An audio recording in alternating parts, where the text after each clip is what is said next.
요한복음 시리즈 설교 오늘 네 번째, 예수님의 첫 제자들, 우리 읽은 말씀을 통해서 은혜 받기를 원합니다. 로스캐롤라이나 샤롯이라는 어느 고등학교에 헨리미터 미어스라는 여선생님이 있었습니다.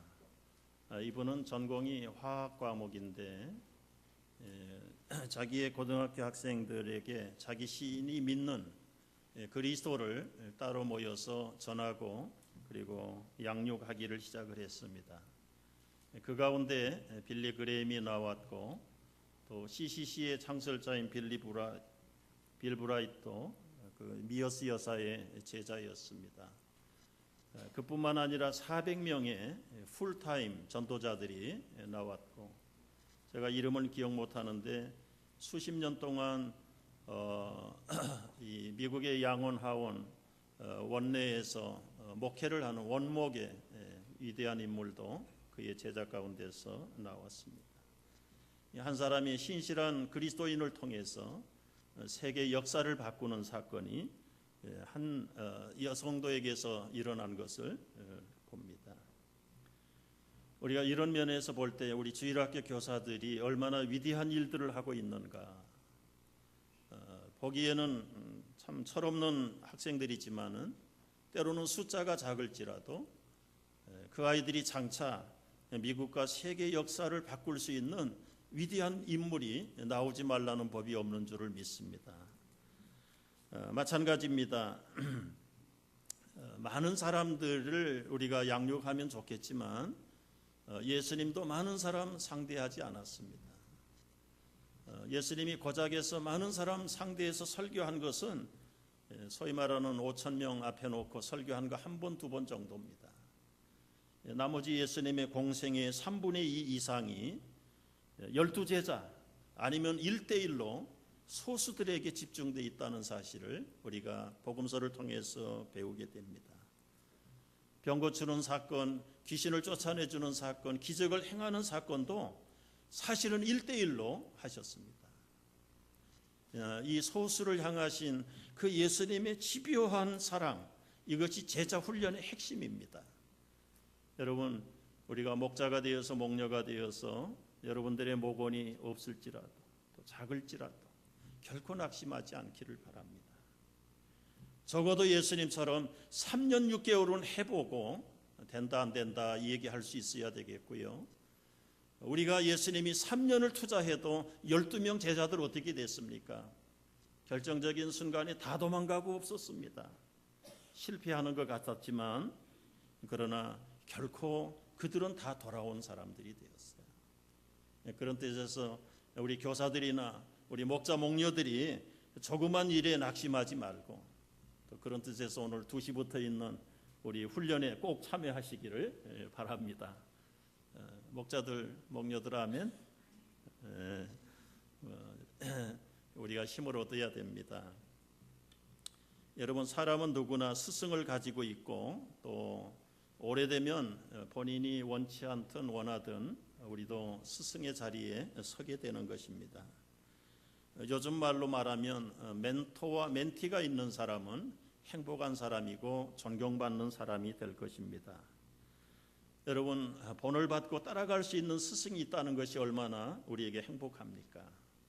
또 부족할지라도 나를 선별하고 보고 따라오는 후배가 있고 제자가 있다는 것이 참 인생을 살면서 참 보람된 일인데, 여러분 이제라도 멘토가 없고 멘티가 없다면 참 풍성한 삶을 위해, 보람된 삶을 위해서 위대하신 주님 스승으로 모시고 따라가는 제자들이 되시기를 바랍니다.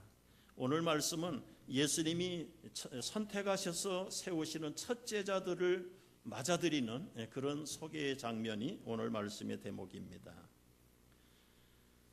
여러분, 이제 우리 제자를 부르시는 사건 하면 요한복음하고 다른 복음서에 이렇게 상충이 된다는 느낌을 갖습니다. 우리가 지금까지 이해하고 있기로는 물고기 잡다가 그물 깊다가 세무서에 앉아 있다가 나를 따르라 하니까 후다닥 따라 나가는 그런 것으로 기억하고 있는데, 요한복음은 그런 차원에서 다르지 않습니다. 또 이튿날 요한이 자기 제자 중 두 사람과 함께 섰다가 예수님이 지나가심을 보시고 보라 하나님의 어린 양이로다. 두 제자가 요한의 말을 듣고 예수를 따랐다라고 소개하고 있습니다. 그러면 아까 말했던 다른 복음서하고의 내용이 좀 틀리지 않는가? 틀린 게 아니고 시간적인 차이가 있을 뿐입니다. 여러분 생각해 보십시오. 우리가 열심히 가게에서 일하는데 난 모르는 지나가던 사람이 너는 나를 따르라. 그러면 따라갈 사람이 몇 사람이나 있을까요? 돈 잘 버는 세무서에 열심히 근무하고 있는데 낯선 사람이 지나가다가 너는 나를 따르라. 그러면 그 직장 버리고 따라갈 사람이 있을까요? 여러분 제자들이라고 해서 무조건 그렇게 따라가지 않았습니다. 따라가도 잘못입니다. 절대로 그런 사람을 따라갈 수 없지요. 그러면 어떻게 해서 제자들이 예수님을 따랐을까요? 오늘 말씀 보면은 세례 요한의 제자들이에요. 지금까지 오시는 스승에 대해서, 메시아에 대해서, 그리스도에 대해서 많은 가르침과 예비적인 성경 공부를 한 사람들입니다. 그러다가 이제 예수님이 공적으로 등장을 할 때 봐라 세상 죄를 지고 가는 이 구약에서 약속하신 메시아가 바로 저분이다 말할 때 그들은 예수를 따르게 됐어요. 그러나 물고기 잡다가 그물을 내버리고 배를 내버리고 따라간 것은 오늘 처음에 회심된 사건하고는 다른 사건입니다. 여러분 오늘날도 예수를 믿는 사람 부지기수로 많지요. 그냥 일상생활 하는 거예요. 직장생활도 하고 사업도 하다가 그러다가 어느 계기가 돼서 특별히 부르심을 받아서 목사가 되고 선교사가 되는 것처럼 여기 주님의 제자로 평범히 살다가 물고기 잡다가 세무서에 일하다가 때로는 메디컬 닥터 일을 하다가 너는 나를 따르라. 그럴 때 따라 나서는 것이 바로 이제 공간복음에 나타난 예수님의 제자들 선택이고 이 요한복음에 나타난 예수의 첫 제자들의 선택은 일반적인 회심의 차원에서 이해를 하게 된다면 이 사복음서는 서로 이 상충된 복음서가 아니라 서로 이렇게 보완해주는 그런 이해를 돕는 복음서라는 것을 먼저 서론적으로 말씀을 드리게 됩니다. 오늘 말씀을 차분히 묵상을 해보면 평범한 사람들이 예수님의 제자가 되는 과정 여러 가지 채널을 보여주고 있습니다. 똑같지 않습니다. 똑같은 방법으로 다 제자 되는 거 아닙니다. 여러분은 어떤 방법을 통해서 주님을 믿게 됐는지 한번 말씀과 더불어서 비교해보고 검토해 보시기를 바랍니다. 첫째는 설교를 듣고 제자가 된 사람들이 있습니다. 오늘 여기 처음 두 제자가 요한의 설교를 들었습니다. 요한의 설교 내용은 보라 하나님의 어린 양이로다. 이 설교를 듣고 예수님에게 따라 나선 것입니다. 오늘날도 전도 차원에서 이 설교가 매우 중요합니다. 빌레그램이 설교할 때에 십수십억이 예수를 믿고 주께로 나왔다는 통계가 나왔죠. 그러나 여러분 빌리 목사님도 중요하지만 그 배후에서 이름 없이 무릎 꿇고 기도하는 사람들의 기도 응답도 같이 역사한 줄로 깨닫기를 바랍니다. 여러분 스스로 전도를 못하겠거든 그래서 이 설교자들을 위해서 기도하는 것이 전도하는 건 못지않게 중요하다는 것을 또 한번 강조를 드리는 것입니다. 설교 듣다가 많은 사람들이 예수 믿고 돌아옵니다. 요즘은 다릅니다. 이따가 얘기하죠. 두 번째는 형제들의 전도를 통해서 제자가 되기도 합니다. 여러분 베드로가 어떻게 제자가 됐습니까? 첫날 만나지 않았어요. 첫날은 자기 동생 안드레가 예수님을 먼저 만났어요. 그리고 자기가 만난 예수님을 이튿날 찾아가서 베드로에게 내가 그리스도를 메시아를 만났다. 형제가 권해가지고 베드로는 예수님을 따르기 시작했던 것을 보게 됩니다. 여러분들의 형제는 어디에 있습니까? 여러분들이 전함해야 되는, 전도해야 되는 자매들은 어디에 있습니까? 가족 전도가 어렵다고들 말합니다. 얼핏 보면 어렵습니다. 그러나 알고 보면 가족 전도만큼 쉬운 것은 없습니다. 왜냐하면 여러분, 가족을 사랑하는 사람은 누가 가장 사랑할까요? 뭐라고 해도 가족만큼 사랑하는 사람이 없어요. 그렇게 사랑하는 것이 본심으로 통한다면 우리가 이 벽 하나만 허물면 됩니다. 진실하게 내가 사랑하는 줄을 우리 가족이 압니다. 가장 사랑하는 가족을 위해서 내가 생명을 바치고 따르는 그리스도를 진실하게 얘기한다면 그 사랑은 진실로 통하고 받아줄 줄로 믿습니다. 가족에 낯설다는 것 때문에, 서먹하다는 것 때문에, 과거의 내 삶을 안다는 것 때문에 벽을 막고 있기 때문에 가족 전도가 어렵다고 말합니다. 그러나 오히려 돌이켜보면 형제를, 자매를, 가족을 전도하는 것만큼 쉬운 것이 없습니다. 왜냐하면 과거에 나를 너무 잘 아는 사람인데 그리스도를 영접하고 난 이후에 달라진 나의 모습은 말하지 않는다고 해도 가족들이 이미 다 눈으로 보고 체험하고 있는 것입니다. 여러분, 가족 전도를 어렵다고 생각하지 말고 여러분이 형제에게, 자매에게, 가족들에게 여러분이 만난 그리스도를 꼭 전할 수 있게 되기를 축복합니다. 세 번째는 예수님이 직접 불러서 제자가 되는 경우입니다. 이 빌립이 그랬죠. 빌립은 그 영혼을 염려해 주는 이웃이 없었어요. 그래서 오늘 43절 이하를 보면 예수님이 친히 나가시려다가 빌립을 만나 나를 따르라. 그래서 제자가 된 겁니다. 네 번째는 이 두 가지 방법을 다 혼합한 제자가 있습니다. 나다나엘이 그런 경우입니다. 형제 빌립이 먼저 메시아를 만났습니다. 그리고 자기 형제 나다나엘을 찾아가서 내가 신실하게 만난 그리스도를 권했어요. 나다나엘은 내성적이고 우유부단한 사람, 아주 심성이 깊은 사람이 따라갈까 말까 무화과 나무 밑에서 망설이고 있는데 그때 예수님이 찾아오셔서 너에게는 간사한 것이 없구나. 정말 나를 믿을 때 큰 역사를 보게 될 것이다. 나를 따르라. 나다나엘은 형제가 권했고 예수님이 가서 불렀을 때에 제자가 되었던 사람입니다. 여러분, 이제 오늘날은 예수님이 친히 찾아오셔서 부르는 일은 없습니다. 그래서 채널 두 가지가 남습니다. 설교자의 설교를 통해서 돌아오는 경우와 이웃들, 형제 자매들의 개인적으로 1대1로 권해서 돌아오는 전도의 방법을 통해서 돌아오게 됩니다. 여러분, 이제 생각을 해보십시오. 과거에는 믿지 않는 자들을 통해서 크루세이드를 했습니다. 전도 집회를 지역마다, 시마다 했습니다. 교회마다 했습니다. 그래서 하나님이 빌리그램도 쓰셨고 무디 선생님도 쓰셨습니다. 많은 설교자들을 쓰셨습니다. 그런데 근련에 들어와서 이 전도 집회가 맥힙니까? 안 맥힙니까? 안 맥힙니다. 아직은 아프리카나 저 중남미에서는 좀 맥히는데요.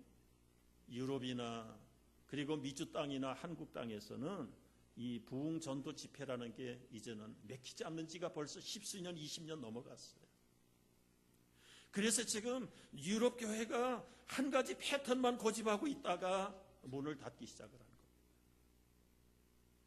여러분, 미국에 지금 크루세이드가 있는 거 보셨어요? 아마 어쩌면 빌리그램이 마지막 설교자로 끝났을런지 몰라요. 미국 교회도 다른 수단과 패턴을 바꾸지 않으면 점점 낙후해 가는 건 기정화된 사실입니다. 한국 교회가 20년 전부터 이 부흥 설교 집회가 안 맥힌다는 걸 알았어요. 그러나 대안이 없었어요. 그러나 10년 전부터, 지금 5년 전부터 집중적으로 한국 교회가 전도 대안을 하나 발견하고 바꿨는데 목장교회입니다. 가정교회입니다. 여러분, 안 믿는 사람 입장에서 볼 때 우리 교회 설교 부흥회 하니까 갑시다. 따라올 사람이 몇 사람이나 있습니까? 요즘 현대인들 안 옵니다. 그러나 우리 집에 갑시다. 만나서 밥 한번 먹읍시다. 안 올 사람이 얼마나 있을까요? 거기에는 부담을 갖지 않습니다. 그래서 이 한국교회가 이제는 대부분이 다 목장을 시작한 지가 벌써 10년, 5년, 지금 한창 기성교회들이 다 체제를 바꾸고 있어요. 그렇지 않으면 이제 하나님의 교회가 서구교회처럼 유럽교회처럼 미국교회처럼 다 문을 닫을 수밖에 없어요. 하나님 나라가 설 자리가 없어요. 전도 받는 사람이 없어요. 이런 면에서 여러분들이 흩어진 형제 자매들을 부단히 전도하시고 권하셔야 합니다. 그래서 그들의 마음이 어느 정도 열렸을 때에 교회로 초청하십시오. 그러면 설교자들은 최선을 다해서 그들에게 말씀을 선포하고 기도하고 목양할 때에 우리의 온 교인들과 형제 자매들과 설교자가 입체 작전을 겸할 때 제자의 수가 허다하고 흥황하게 되는 역사가 일어날 줄로 믿습니다. 교회 부흥을 부르짖고 기대하는 여러분들, 이 점을 외면하면서 부흥되기를 기대하는 것은 그건 자기 기만입니다. 여러분, 오늘 상당한 도전을 제가 하고 있는 것입니다. 우리 목자 목녀들 이제 직분을 받으려니까 의무적으로 해야 된다. 그래서 직분만 걸어놓고 안 하는 목자들 깨어나셔야 됩니다. 여러분, 이건 직분을 받기 위한 수단이 아니에요. 하나님의 성도로서 교회로서 본질적인 사명을 감당하는 거예요. 제자로 부름을 받자마자 형제들에게 가서 전하잖아요. 이게 우리를 하나님의 자녀로, 백성으로, 제자로 불러주신 목적인 것을 명심해야 될 줄로 믿습니다.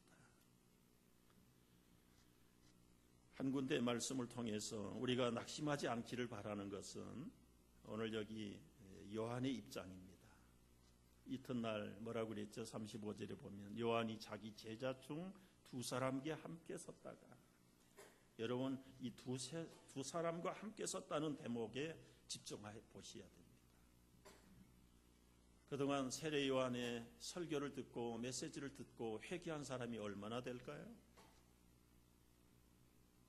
예루살렘 백성이 다 나왔습니다. 온 유대가 다 몰려왔습니다. 요단강 사방에서 그 빈들의 요단까지 다 가서 회개의 세례를 받고 통회하고 자복했어요. 그 가운데는 군인들이 있었습니다. 세리들도 나왔습니다. 사두개인 바리새인들도 나와서 회개를 하고 세례를 받기도 했어요.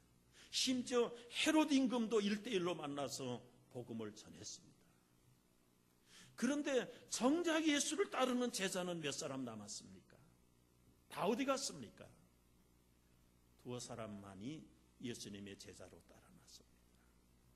이것이 우리 수고하고 애쓰는 목자들에게 위로가 되고 우리 전도자들에게 위로가 되는 거예요.